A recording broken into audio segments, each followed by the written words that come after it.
बंधु मैंने 1 मई 2026 बैशाख पूर्णिमा राति आपण घर निर्दिष्ट स्थान में मुठाए लुण पकाई दिंतु। भगवान भोलानाथंकर आशीर्वाद रे आपण तुरंत आपणकर जीवनर प्रत्येक दुखर मुक्ति पाइबे। आपणक जीवन धनर वर्षा हेबाकु लागिबो एवं आपणकर घर खुशी रे परिपूर्ण होइजिब। आपण कोटिपति होइजिबे कारण एथर बैशाख पूर्णिमा दिन अनेक शुभ जोगर संगम सृष्टि हेउछि। एक घटना जहाँ केवल दीर्घ व्यवधान पर घटे। तेणु एही दिनर महत्व अपार एवं आपण निश्चित भाବରେ मुठाए लुण सहित एही उपाय करिबा उचित, जहाकू आपण किपरि करिवे, केबे करिवे एवं केउठारे करिवे, केउ समय करिवे से विषय आज मु आपण मानकू एही भिडियो रे कहिबाकू जाउछि। बंधु माने एही उपायटी करिबा द्वारा आपणक घरे वर्तमान जो दुख किंबा समस्या देखा जाउछि ताहा प्रकृत रे शेष होइजिबो। आपणक घरे जदि पितृदोष रहिछि, मंगल दोष रहिछि किंबा अन्यान्य कोनोसी प्रकारर ज्योतिष क्लेश रहिछि तेबे से सब दूर होइजिबो। आपणकू केवल मुठाए लुण सहित एही उपायटी करिबार अछि। तो बंधु माने एबे आसंतु जानिबा एही व्रत आपण केते बेले करिवे। तो बंधु माने आपणक जीवन रे लागि रहितिबा दुख एवं असुविधा को दूर करिबा पई किंबा एक गुरुत्वपूर्ण कार्यर सफल समाप्ति निश्चित करिबा पई आपण किंबा अटकी रहितिबा कार्य को आगको बढ़ाइबा पई निजर जेकोनोसी व्यक्तिगत इच्छा किंबा आकांक्षा को पूर्ण करिबा पई आपण एही उपायटी करि परिबे। नारी हुंतु किंबा पुरुष उभय एही उपायटी को करि परिबे। तेबे बंधु माने एही उपायटी को आपणको संध्या समय करिबाको पड़िबो। संध्या 6 ରୁ 7 मध्य जदि आपण एही बैशाख पूर्णिमा दिन एही गोटे मुठा लुणर उपाय करि नेउछंती तो जदि आपण वर्तमान आपणक जीवन रे धन एवं समृद्धि संबंधी समस्यार सम्मुखीन हेउछंती, जदि आपण आर्थिक समस्या को नेकी चिंतित अछंती, आपण आर्थिक कष्ट अनुभव करूछंती तो एही उपाय निश्चित भाବରେ एही सब समस्यार समाधान करि परिबो। आपण अत्यंत कठिन परिश्रम करंती तथापि आपण सेतिकी धन अर्जन करि पारुनाहंती। आपणकर कठिन परिश्रम सत्वे आपण सफलता पाई पारुनाहंती। आपणकर व्यावसायिक उद्यम रे आपण विफलतार सम्मुखीन हेउछंती। आपण चाकरीटीए पाइबाकू बहुत चेष्टा करी मध्य विफल हेउछंती। जदि आपण कोनोसी प्रकार प्रयास रे विफलतार सम्मुखीन हेउछंती किंबा आर्थिक क्षति सहउछंती तेबे एही पवित्र दिन रे आपण एही सरल उपायटी निश्चित भाବରେ पालन करंतु। तेबे बंधु माने भिडियोटी रे आगो को बढ़िबा पूर्वरु आपण माने सर्वप्रथमे भिडियोटी को लाइक करी चैनल टी को सब्सक्राइब करि दियंतु एवं कमेंट बॉक्स रे भक्ति एवं श्रद्धार सहित जय मां लक्ष्मी निश्चय लिखंतु। तो बंधु माने आजिर एही भिडियो रे मु आपनको 3 प्रकारर उपाय विषय कहिबी जहां आपणकर समस्त समस्यार समाधान करिबा पई उपयुक्त। एही उपाय गुड़िक धन आकर्षित करने एवं आपणकर गभीर इच्छा पूर्ण करने पाई अंतर्भुक्त। जदि आपण वर्तमान आपणकर जीवन रे कोनोसी प्रकारर संकट किंबा असुविधार सम्मुखीन हेउछंती तेबे से गुड़िकर समाधान पाई आपणको केवल गोटे मुठा लुणर आवश्यक हेबो। बैशाख पूर्णिमार एही राति रे विशेष करी संध्या 6 ରୁ 7 किंबा अधिक हेले 8 मध्य आपणको एही उपाय करिबाको पड़िबो। आपणक घरर एही निर्दिष्ट स्थान रे चुपचाप एही एक मुठा लुणा रखिबाको पड़िबो। यह करिबा द्वारा आपणकर सबुठारु भयंकर शत्रु माने मध्य हाथ जोड़ी आपणक पाखक आसी क्षमा भिक्षा करिवे। आपणको आपणकर शत्रु मानकर कबलरु स्थायी भाବରେ मुक्ति मिलिबो। यह सहित आज आमे यह मध्य कहिबाको जाउछु जे आपण किपरि एही लुण सह जड़ित उपाय करी आपणक जीवनरु दारिद्र्यता को स्थायी भाବରେ दूर करि पारिबे। बंधु माने बैशाख पूर्णिमा दिन आपणको आपणक घरर एक निर्दिष्ट स्थान रे एक छोट पात्र रे लुण रखिबाको पड़िबो।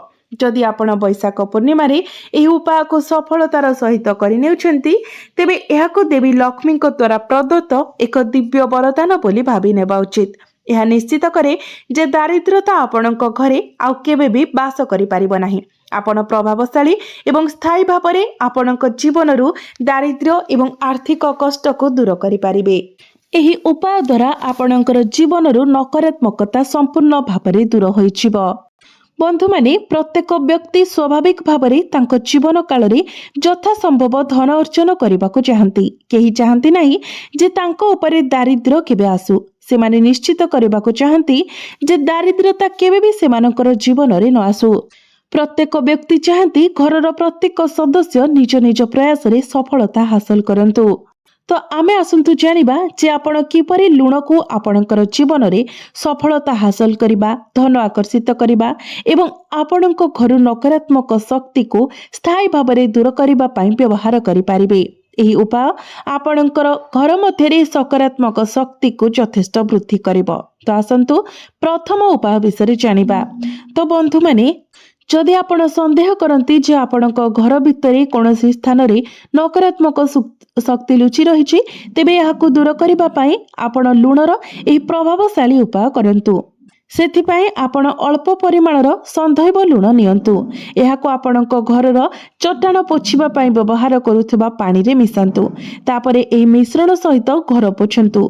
जेतेबेले आपण एही लुण मिसा पानी रे आपणक घर पोछिबे तो वर्ष वर्ष धरि अटकी रहितबा जे कोनोसी कार्य जहा संपूर्ण हेउ नथिला, जदि आपणकर आर्थिक प्रवाह बंद हो जाइथिला किंबा अत्यधिक घरोई विवाद लागि रहुतिला, अत्यधिक अपव्यय हेउथिला, आपणकर जीवन को जड़ित करुथबा एही भली जहा भी समस्या एवं दुख आपणकर जीवन रे लागि रहितिला से गुडिक दूर होइजिबो।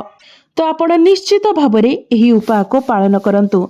एही पूर्णिमा परठारु जदि आपण प्रत्येक दिन संधैव लुण रे निजर घर को पोछा लगाउछंती तो निश्चित भाव में आपण आपणकर जीवन रे बहुत अधिक उन्नति करबा को जाउछंती। किंतु मन रखंतु गुरुवार दिन, अमावास्या दिन, संक्रांति दिन एई सब दिन रे केबे भी घरे पोछा लगाइबे नाही। एहा व्यतीत अन्य सब दिन रे आपण निज घरे पोछा लगाई पारिबे। एबे आसंतु जानिबा द्वितीय उपाय विषय। जदि आपणक जीवन रे जे कोनोसी कार्य करंती सेगुडी को अति सहजरे समाप्त करिबा पई चाहुचंती तो आपण एही उपायटे पालन करिबा को पड़िबो। किछि व्यक्ति थांती जो मानकर काम बाधा विघ्नर सम्मुखीन होइथाय। सेमाने कोनोसी निर्दिष्ट कार्य करिबा को चाहती किंतु ताहा करि पारि नथांती। अर्थ अभाव किंबा अन्य कोनोसी निर्दिष्ट परिस्थिति जोगु सेमाने काम को आगको बढ़ाई पारंती नाही एवं बारंबार कार्य रे बाधा विघ्न सृष्टि हुए। तो एपरि परिस्थिति रे आपण किछि संधैव लवण नियंतु। एक कपड़ा रे अल्प परिमाणर रॉक सल्ट नियंतु। एक धला रंगर कपड़ा नियंतु, ता भितरे आपण रॉक सल्ट रखंतु। एक सुरक्षित स्थान रे आपण एहाको बांधी दियंतु एवं एहाको सर्वदा निज पाखरे रखंतु।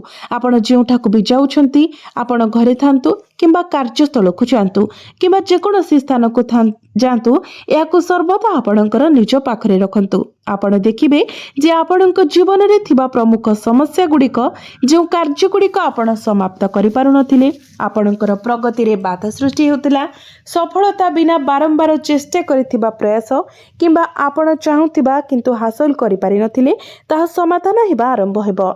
एही प्रतिकार करने को आपण चेष्टा करंतु। राताराति आपणकर जीवन रे आपण एक चमत्कार प्रभाव देखिबे। एही उपायटी प्रकृत रे एक अत्यंत असाधारण एवं उत्कृष्ट उपाय। आपण एही विशेष उपायटी वैशाख पूर्णिमा दिन करबा उचित। एबे आसंतु तृतीय उपायटी विषय जानिबा। आमे जे तृतीय उपचार विषय कहबाकू जाउछु ताहा हेउची एक पात्र लुण। आमे आपणक घरे एही पात्र लुण रखिबा उचित एवं एहा किपरि करिवे ताहा स्पष्ट भाबरे वर्णना करिवो। एही पात्रर लुणटी राताराति आपणकर जीवन रे चमत्कारी काम करिवो। एहा आपणकर धन वृद्धि करिबारे सहाय्य करिवो एवं एक समय आपण आपणक जीवन रे अपार सफलता हासिल करिवे। आपण आर्थिक समृद्धि हासिल करिवे एवं आपण आउ केबे एपरि परिस्थितिर सम्मुखीन हेबे नाही जोठारे आपणकु चिंता करिबाको पड़िबो किंबा टंका पाई संघर्ष करिबाको पड़िबो। आपणकर धन भंडार केबे खाली रहिबो नाही। आपणकर भाग्य एते दृढ़ होइजिबो जे भाग्य सर्वदा आपणकर पक्षरे रहिबो। तेबे आपणकु प्रकृत रे कोन करिबाको पड़िबो? आपणकु किछि संधैव लवण किनिबाको पड़िबो।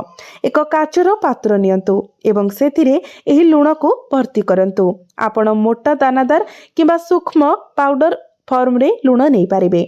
जेकोनोसी प्रकारर रॉक सल्ट आपण नहीं पारिबे किंबा जो गोड़ा लुण साधारण भाव में मिली थाए आपण ताको मध्य नहीं पारिबे। तापरे काच पात्र रे सेही लुण को भरी दियंतु एवं एहाको आपणकर बाथरूम रे रखंतु। जदि आपणकर बाथरूम रे एक उपयुक्त स्थान अछि जोठारे आपण एहाको सुरक्षित भाव में रखि पारिबे तेबे ताहा करंतु। नचेत आपण एही लुण को आपणक घर भितरे जेकोनोसी स्थान रे रखंतु। ଏହା ଆପଣଙ୍କୁ ସହଜରେ ଦୃଶ୍ୟମାନ ହେବ। ଏପରି ଏକ ସ୍ଥାନ ଯେଉଁଠାରେ ଆପଣଙ୍କର ଆଖି ସହଜରେ ସେହି ଲୁଣ ଉପରେ ପଡ଼ିବ। ଯଦି ଆପଣ ଏହାକୁ ଏକ ନିର୍ଦ୍ଦିଷ୍ଟ ସ୍ଥାନରେ ରଖନ୍ତି ତେବେ ଏହି ଉପାୟ କରିବା ଦ୍ୱାରା ଆପଣଙ୍କୁ ଅନେକ ପ୍ରକାରର ସକାରାତ୍ମକ ଫଳ ମିଳିଥାଏ। ଯେପରିକି ଆପଣଙ୍କ ଘରକୁ କୌଣସି ପ୍ରକାରର ନକାରାତ୍ମକ ଶକ୍ତି ଆସିପାରିନଥାଏ। ଯେଉଁ ସମସ୍ୟା ଗୁଡ଼ିକ ଆପଣଙ୍କର ପ୍ରଗତିରେ ବାଧା ସୃଷ୍ଟି କରୁଥିଲା, ଧନ ପ୍ରବାହକୁ ରୋକୁଥିଲା, ଅପବ୍ୟୟ ଖର୍ଚ୍ଚ କରାଉଥିଲା, ଆର୍ଥିକ ଅଶାନ୍ତି ସୃଷ୍ଟି କରୁଥିଲା, ସମସ୍ତ ପ୍ରକାରର ଆର୍ଥିକ ଅଭାବ ଏବଂ ଦାରିଦ୍ର୍ୟ ଦୂର ହୋଇଯିବ। ବୈଶାଖ ପୂର୍ଣ୍ଣିମା ଦିନ ଆପଣ ଘରେ ଏକ ପାତ୍ର ସନ୍ଧୈବ ଲବଣ ରଖିଲେ ମା ଲକ୍ଷ୍ମୀ ଆପଣଙ୍କ ଘରେ ତାଙ୍କର ଦିବ୍ୟ ଉପସ୍ଥିତି ସ୍ଥାପନ କରନ୍ତି। ଦ୍ୱିତୀୟତଃ, ଏହି ଲୁଣ ଆପଣଙ୍କର ଜୀବନରେ ଚମତ୍କାରୀ କାମ କରେ। ଆପଣ କେବେ ଆଶା କରିନଥିବା ଉତ୍ସରୁ ଟଙ୍କା ପାଇବେ। ଯେଉଁଠାରେ ଆପଣ ଆର୍ଥିକ ଲାଭର କୌଣସି ଆଶା ରଖିନଥିଲେ, ଯଦି ଆପଣଙ୍କର ଟଙ୍କା କେଉଁଠାରେ ଅଟକି ରହିଥିଲା, ସେହି ଟଙ୍କା ଆପଣଙ୍କୁ ଫେରସ୍ତ ମିଳିବ। ଏହା ବ୍ୟତୀତ ଏହି ଉପାୟ ସେମାନଙ୍କ ପାଇଁ ଅତ୍ୟନ୍ତ ଲାଭଦାୟକ ହେବ ଯେଉଁମାନେ ଋଣ ନେଇଛନ୍ତି କିନ୍ତୁ ତାହା ପରିଶୋଧ କରିବାକୁ ସଂଘର୍ଷ କରୁଛନ୍ତି। କାରଣ ଯେତେବେଳେ ଆପଣ ଘରୁ ବାହାରକୁ ପାଦ ଦିଅନ୍ତି ଏବଂ ଲୁଣରେ ପୂର୍ଣ୍ଣ ସେହି ପାତ୍ରକୁ ଦେଖନ୍ତି, ଆପଣ ନିଶ୍ଚିତ ହୋଇପାରିବେ ଯେ ଆପଣଙ୍କର ଦିନଟି ଅସାଧାରଣ ଭାବରେ ଫଳପ୍ରଦ ହେବ ଏବଂ ଆପଣଙ୍କର କାମ ସୁଗମ ଭାବରେ ଚାଲିବ। ଆପଣ ଚାକିରି, ବ୍ୟବସାୟିକ ମିଟିଂ କିମ୍ବା ଆପଣଙ୍କର ଦୋକାନକୁ ଯାଉଥାନ୍ତୁ ନା କାହିଁକି, ଯେତେବେଳେ ଆପଣ ଘରକୁ ଫେରିବେ ଆପଣ ନିଜକୁ ପ୍ରଚୁର ଧନରେ ଘେରି ରହିବେ। ଏହା ପ୍ରକୃତରେ ଏକ ଉତ୍କୃଷ୍ଟ ଉପାୟ। ବୈଶାଖ ପୂର୍ଣ୍ଣିମାରେ ଆପଣଙ୍କ ଘରେ ଲୁଣ ରଖିବା ପାଇଁ ଆପଣଙ୍କୁ ଏକ ଲକ୍ଷ୍ୟ ରଖିବାକୁ ପଡ଼ିବ। ଯେତେବେଳେ ଆପଣ ମା ଲକ୍ଷ୍ମୀଙ୍କୁ ଧ୍ୟାନ କରିବେ, ଆପଣ ଲକ୍ଷ୍ୟ କରନ୍ତୁ ଅନେକ ଲୋକ ଅଛନ୍ତି ଯେଉଁମାନେ ପ୍ରାୟତଃ ବିଳାପ କରନ୍ତି, ହୁଏତ ଦାରିଦ୍ର୍ୟ ଆମ ଭାଗ୍ୟରେ ଲେଖାଯାଇଛି କିମ୍ବା ଧନ ଆମ ଭାଗ୍ୟରେ ନାହିଁ। ସେମାନେ ଗରିବ ରହିବାକୁ ତ୍ୟାଗ କରିଛନ୍ତି, ବିଶ୍ୱାସ କରନ୍ତି ଯେ ସେମାନେ କେବେ ଧନୀ ହୋଇପାରିବେ ନାହିଁ। ତ ଆସନ୍ତୁ ମୁଁ ଆପଣଙ୍କୁ କହୁଛି ଯେ ଯେକୌଣସି ବ୍ୟକ୍ତି ଧନୀ ହୋଇପାରିବେ। ଯଦି ଜଣେ ବ୍ୟକ୍ତି କଠିନ ପରିଶ୍ରମ କରିବାକୁ ଇଚ୍ଛୁକ ଏବଂ ପ୍ରକୃତରେ ଧନ ପ୍ରାପ୍ତି କରିବାକୁ ଇଚ୍ଛା କରେ, ତେବେ ସେ କେବଳ ଗୋଟିଏ ପାତ୍ର ଲୁଣ ସାହାଯ୍ୟରେ ତାହା ହାସଲ କରିପାରିବେ। ଆପଣ ଦେଖନ୍ତୁ, ଲୁଣ ହେଉଛି ଶୁକ୍ରର କାରକ। ଯଦି ଆପଣ ଲୁଣ ଦାନ କରିବାର କାର୍ଯ୍ୟ କରନ୍ତି ତେବେ ଆପଣଙ୍କର କୁଣ୍ଡଳୀରେ ଶୁକ୍ର ଯଥେଷ୍ଟ ଶକ୍ତିଶାଳୀ ହୋଇଯିବେ। ଆପଣଙ୍କର କୁଣ୍ଡଳୀରେ ଶୁକ୍ର ଶକ୍ତିଶାଳୀ ହେବା ମାତ୍ରେ ଆପଣ ଦେଖିବେ ଯେ ଟଙ୍କା ଆପଣଙ୍କର ଜୀବନରେ ପ୍ରବାହିତ ହେବ ଏବଂ ଏହା ବହୁତ ଦ୍ରୁତ ଗତିରେ ପ୍ରବାହିତ ହେବା ଆରମ୍ଭ କରିବ। ସବୁଠାରୁ ଗୁରୁତ୍ୱପୂର୍ଣ୍ଣ କଥା ହେଉଛି ଆପଣଙ୍କର ଟଙ୍କା କେବେ ବି ଅପବ୍ୟବହାର ଖର୍ଚ୍ଚରେ ନଷ୍ଟ ହେବ ନାହିଁ। କାରଣ ଆପଣ ଯେଉଁ ଧନ ଅର୍ଜନ କରୁଛନ୍ତି ତାହା ଆପଣ ସଠିକ୍ ବାଟରେ ଖର୍ଚ୍ଚ କରିବା ଉଚିତ, ନା କି ଅଯଥା ଖର୍ଚ୍ଚ। ଚିକିତ୍ସା ପାଇଁ ନା ଦୁର୍ଘଟଣାର ଉପୁଜୁଥିବା ଖର୍ଚ୍ଚ ପାଇଁ ଟଙ୍କା ଶେଷରେ ଘରୁ ବାହାରିବାକୁ ବାଧ୍ୟ। ତଥାପି ଏହା ସମୟକ୍ରମେ ସଠିକ୍ କାରଣ ପାଇଁ ଚାଲିଯିବ। ଆପଣଙ୍କର ଧନ କେବେ ବି ଚିକିତ୍ସା ବିଲ୍, ରୋଗ କିମ୍ବା ଦୁର୍ଘଟଣା ଦ୍ୱାରା ନଷ୍ଟ ହେବ ନାହିଁ, ବରଂ ଆପଣଙ୍କର ଟଙ୍କା ସକାରାତ୍ମକ ପ୍ରୟାସରେ ଖର୍ଚ୍ଚ ହେବ। କାରଣ ଆପଣ ବୁଝିବା ଉଚିତ ଯେ ଆପଣଙ୍କ ପାଖକୁ ପ୍ରବାହିତ ହେଉଥିବା ଧନ ଏତେ ଉନ୍ନତ ଗୁଣବତ୍ତାର ଯେ ଏହା ସର୍ବଦା ବୃଦ୍ଧି ପାଇବ ଏବଂ କେବେ ବି ହ୍ରାସ ପାଇବ ନାହିଁ। କାରଣ ଦୁଇ ପ୍ରକାରର ଧନ ଆମ ଘରକୁ ପ୍ରବେଶ କରେ। ଗୋଟିଏ ପ୍ରକାରର ବହୁତ ଶୀଘ୍ର ଚାଲିଯାଏ, ଚିକିତ୍ସା ଖର୍ଚ୍ଚ କିମ୍ବା ଦୁର୍ଘଟଣା ସମ୍ବନ୍ଧୀୟ ଖର୍ଚ୍ଚରେ, ଏବଂ ଏପରି ଟଙ୍କାକୁ ଶୁଭ ବୋଲି ବିବେଚନା କରାଯାଏ ନାହିଁ। ପ୍ରକୃତରେ ଲାଭଦାୟକ ଧନ ହେଉଛି ଯାହା ସକାରାତ୍ମକ ଜିନିଷରେ ଖର୍ଚ୍ଚ ହୁଏ। ଯେତେବେଳେ ଆମେ କିଛି ଭଲ ଜିନିଷ କିଣୁ, ଅନ୍ୟମାନଙ୍କୁ ଉପହାର ଦେଉ, ଆମ ପରିବାର ସଦସ୍ୟଙ୍କ ପାଇଁ ଜିନିଷ କିଣିଥାଉ ଏବଂ ଏକକାଳୀନ ଆମର ଧନ ବୃଦ୍ଧି ଦେଖୁ, ଏପରି ଟଙ୍କା ସର୍ବଦା ସର୍ବୋଚ୍ଚ ଗୁଣବତ୍ତାର ହୋଇଥାଏ। ଏହି ପ୍ରତିକାର କରିବା ଦ୍ୱାରା ଏହି ପ୍ରକାରର ଶୁଭ ଧନ ଆପଣଙ୍କ ପାଖକୁ ଆସିଥାଏ। ତେଣୁ ଲୁଣ ଦାନ କରିବା ଅତ୍ୟନ୍ତ ଗୁରୁତ୍ୱପୂର୍ଣ୍ଣ। ଲୁଣକୁ ଶୁକ୍ର ଗ୍ରହର ସୂଚକ ବୋଲି ବିବେଚନା କରାଯାଏ। ଯଦି ଆପଣ ବିଶେଷ ଭାବରେ ବୈଶାଖ ପୂର୍ଣ୍ଣିମା ଦିନ ଲୁଣ ଦାନ କରୁଛନ୍ତି, ତେବେ ଏହାଠାରୁ ଅଧିକ ଶକ୍ତିଶାଳୀ ଶୁଭ ପ୍ରକାରର ଉପାୟ ଆଉ କିଛି ନାହିଁ। ଆପଣ କେବଳ ଗୋଟିଏ ପ୍ୟାକେଟ୍ ଲୁଣ ଦାନ କରନ୍ତୁ, ଆପଣଙ୍କୁ ଏତେ ପରିମାଣରେ ଶୁଭ ଫଳ ପ୍ରାପ୍ତି ହେବ ଯାହା ଆପଣ କଳ୍ପନା ମଧ୍ୟ କରିନଥିବେ। ଆପଣଙ୍କର ଜୀବନରେ ଏତେ ପରିମାଣରେ ଧନ ଆସିବ ଯେ ଆପଣଙ୍କର 7 ଜନ୍ମର ଦାରିଦ୍ର୍ୟତା ମଧ୍ୟ ଦୂର ହୋଇଯିବ। କିନ୍ତୁ ମନେ ରଖନ୍ତୁ, ଆପଣ ଯେଉଁ ବି ଉପାୟ କରୁଛନ୍ତି, ଯାହା ବି କରୁଛନ୍ତି, ସମସ୍ତ ପ୍ରକାରର ନକାରାତ୍ମକ ଚିନ୍ତାଧାରାକୁ ନିଜ ମନ ଭିତରୁ ବାହାର କରି କରନ୍ତୁ। ମନରେ ସମ୍ପୂର୍ଣ୍ଣ ବିଶ୍ୱାସ ଏବଂ ଭକ୍ତି ସହିତ ଆପଣଙ୍କୁ ଏହା କରିବାକୁ ପଡ଼ିବ। କୌଣସି ପ୍ରକାରର ପ୍ରଶ୍ନବାଚୀ ଯେମିତି ମନ ଭିତରେ ନ ରହେ ସେଥିପ୍ରତି ଧ୍ୟାନ ରଖନ୍ତୁ ଏବଂ ଯେତେବେଳେ ଆପଣ ଯାହା ବି କିଛି ଦାନ କରୁଛନ୍ତି ତାହା କୌଣସି ଛୋଟ ଜିନିଷ ହେଉ କିମ୍ବା ବଡ଼ ଜିନିଷ ହେଉ କେବେ ବି ମନରେ ଗର୍ବ ଅହଙ୍କାର ରଖି କିମ୍ବା ଦେଖେଇ ହେବା ପ୍ରକୃତି ରଖି ଆପଣ ଏହାକୁ କରନ୍ତୁ ନାହିଁ। ସମ୍ପୂର୍ଣ୍ଣ ସଫା ହୃଦୟର ସହିତ ଆପଣ ଏହାକୁ କରନ୍ତୁ ଏବଂ ମନେ ରଖନ୍ତୁ ଆପଣ ଯେତେବେଳେ ଯାହା ଦାନ କରନ୍ତି ତାହା ଦାନ କରିବା ପରେ ତୁରନ୍ତ ଭୁଲି ଯାଆନ୍ତୁ। ଯଦି ଆପଣ ଏହାକୁ ମନେ ରଖନ୍ତି ବାରମ୍ବାର ସେଥିପାଇଁ ଗର୍ବ ଅନୁଭବ କରନ୍ତି କିମ୍ବା ଅନ୍ୟମାନଙ୍କ ଆଗରେ ଏହି ଦାନ ବିଷୟରେ ପ୍ରକାଶ କରନ୍ତି ତେବେ ଏହାର ମୂଲ୍ୟ କିଛି ବି ରହିନଥାଏ। ଆପଣଙ୍କୁ କେବେ ବି ଏହାର ଶୁଭ ଫଳ ପ୍ରାପ୍ତି ହୋଇନଥାଏ। ତ ଆପଣ ଯେତେବେଳେ ବି ଯେକୌଣସି ଧାର୍ମିକ କାର୍ଯ୍ୟ କରୁଛନ୍ତି ମନରେ ଗର୍ବ ଅହଙ୍କାର ନ ରଖି ଈଶ୍ୱରଙ୍କ ପ୍ରତି ସମ୍ପୂର୍ଣ୍ଣ ସମର୍ପିତ ହୋଇ ଶ୍ରଦ୍ଧା ଏବଂ ଭକ୍ତିର ସହିତ ଯଦି ଆପଣ କିଛି ବି କରୁଛନ୍ତି ତ ନିଶ୍ଚିତ ଭାବରେ ଈଶ୍ୱର ଆପଣଙ୍କର ପ୍ରାର୍ଥନା ସ୍ୱୀକାର କରିବେ ଏବଂ ଆପଣଙ୍କ ଜୀବନରେ ଥିବା ସମସ୍ୟାକୁ ମଧ୍ୟ ଦୂର କରିଦେବେ।